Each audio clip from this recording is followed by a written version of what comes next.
This channel is supported by TrueFire. TrueFire is an online library of lessons from some of my favourite players. There's thousands of lessons on there. You can use the promo code JNC40 to get 40% off of any of their courses.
Okay, so the augmented triad or the augmented chord or the augmented arpeggio, things that I didn't really get familiar with until they suddenly appeared in grade 8 music or grade 8 guitar.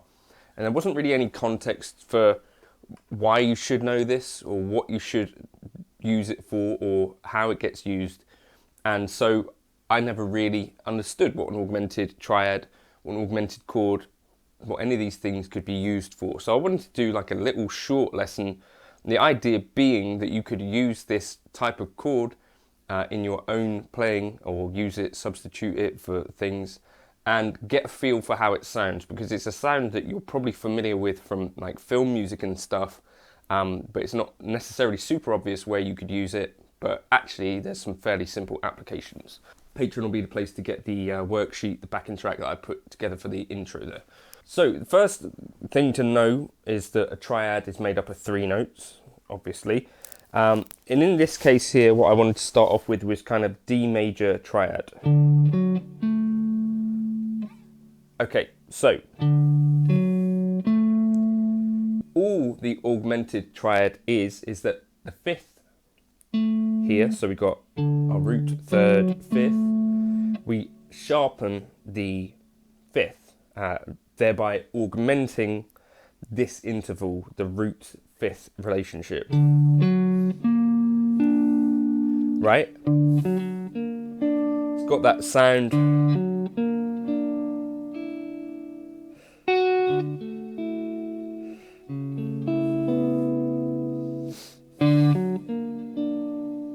You know, it's got a lot of inherent tension in it. Now, so ways you could play this.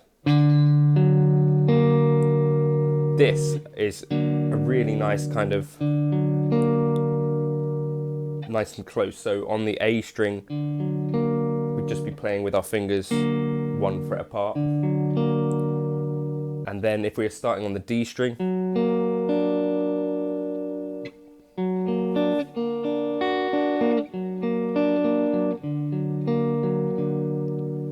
right? If we had our root here. What's really cool about the augmented shapes is that they're actually repeating.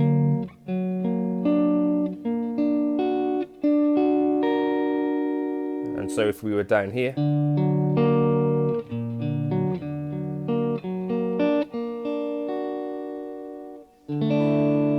so they're all kind of inversions of D augmented, right? So as I say, they repeat. So if you start with your D, our second note is an F sharp. Likewise, if we start on an F sharp,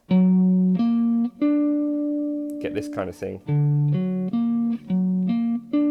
And then the last note we could start on would be a B flat, right? So the kind of augmented triad just repeats itself in a really kind of cool patternistic way.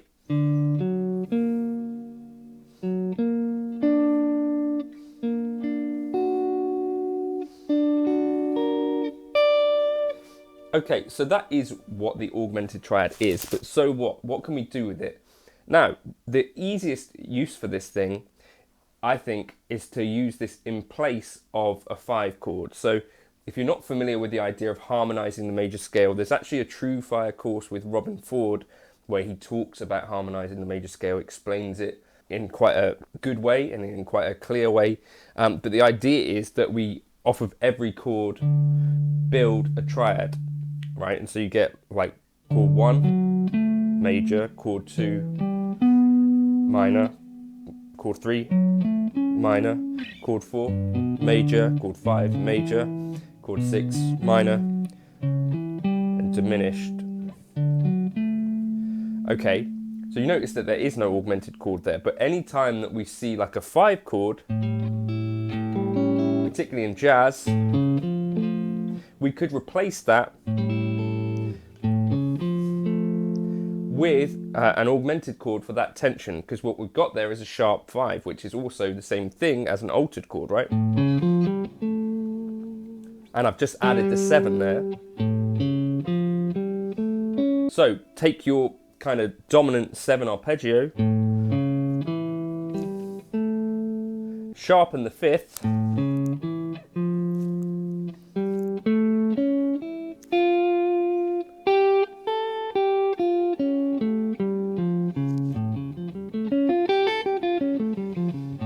and that's a thing that you could do, or you could just play a straightforward augmented triad.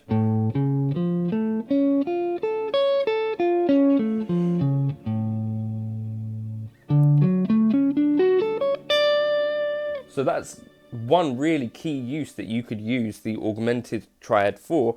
When you see a progression that goes from 5 to 1, you can substitute that 5 there, sharpen the 5,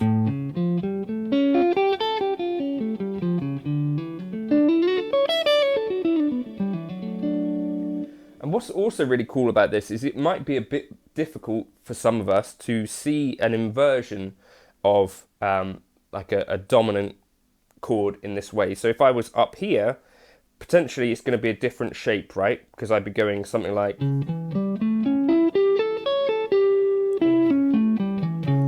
that, and in the moment I might find that difficult. The cool thing about the augmented triad, we can sort of think about it as a hack, but essentially it's going to be the same shape. So if we think, right, I want an A augmented triad, but just starting from the 3rd, I can visualize that quite a lot easier because it's exactly the same shape wherever it is. And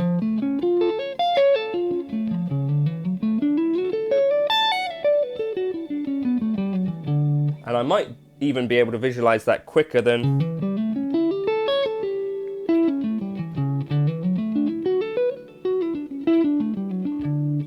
the inversion of a dominant. Equally, over here, I'd be thinking for my A, you know, I could fluff around for a bit.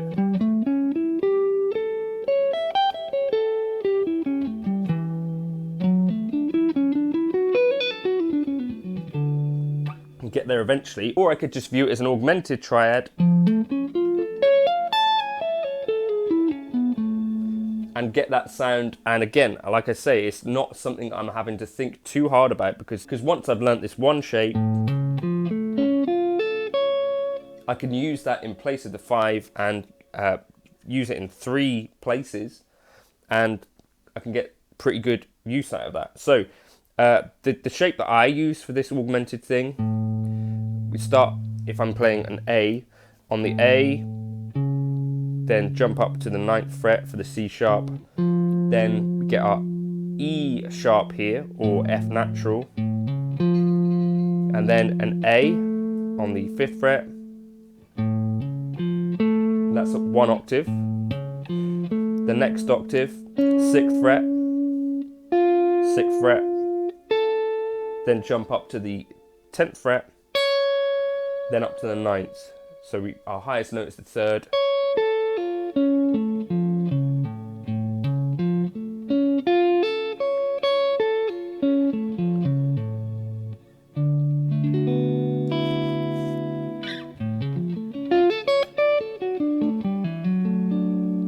Okay, so places where it's valid to use in the major scale, right? We've got this A commonly comes up, that's one option for the dominant.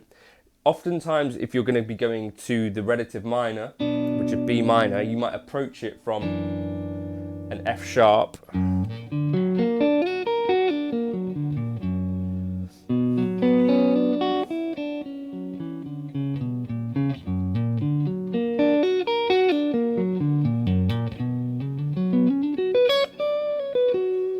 Then, also, if you're approaching chord 2, oftentimes you might approach that from at the 6th chord, but major.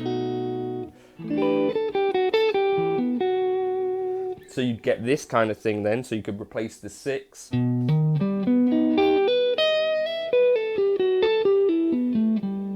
with a B augmented.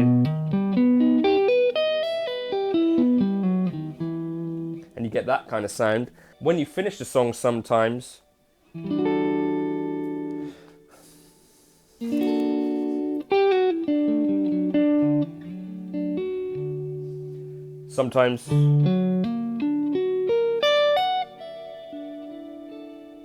jumping into this augmented can have a really cool sound there. So those are the places that I would consider using it often. On the 3, where we're going to our relative minor, so our progression might go from D to F sharp to B minor to G. So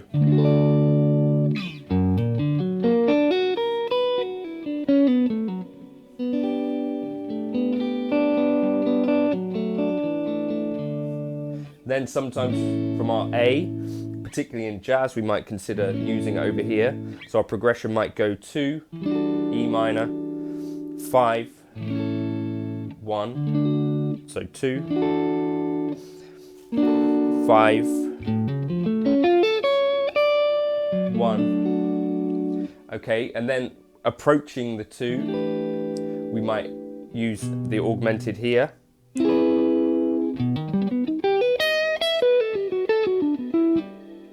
So again, so we might go 1, 6, 2, 5, 1. So we could use it on the, not on the 1, 6, 2, 5, 1.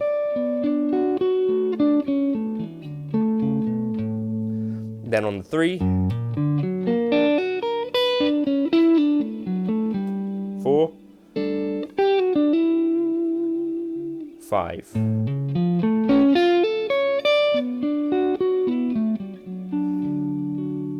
And you could also then practice those kind of inversions. So we're going to try it 1, then on the 6, build it from the 3rd, 2, 5, build it from the 3rd,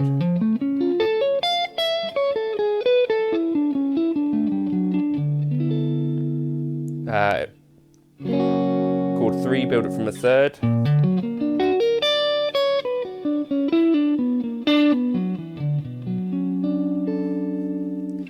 now hopefully that makes some sort of sense, you know, why would you care about the augmented triads, augmented chords, if you'd never been shown where you might use them?